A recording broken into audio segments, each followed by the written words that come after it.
ब्रह्मणो दिवसे द्वितीये प्रहरोत्तरार्धे वैवस्वते मन्वन्तरे अष्टाविंशतितमे कलियुगे कलिप्रथमचरणे एकविंशतिकोटि अष्टलक्षात्रिपञ्चाशत्सहस्र षड्विंशत्युत्तरशततमे सृष्टिसंवत्सरे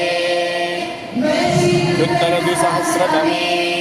सिद्धार्थिनाम विक्रमसंवत्सरे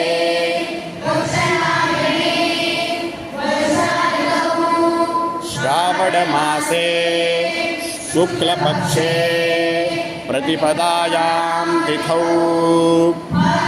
हसरे भूरादिसप्तलोकानामन्यतमे भूलोके जम्बुद्वीपे भरतखण्डे आर्यावर्तदेशान्तर्गते उत्तराखण्डप्रान्ते पावनगङ्गायाः पवित्रतीरे हरिद्वारमहातीर्थसमीपे स्थिते पतञ्जलियोगपीठस्थे आचार्यकुलैबालिका परिसरस्य पवित्रयज्ञवेदिकायां वयं सर्वाः अन्तेवासन्यः दैनिकं हवनं श्रद्धया भक्त्या शान्त्या धैर्येण च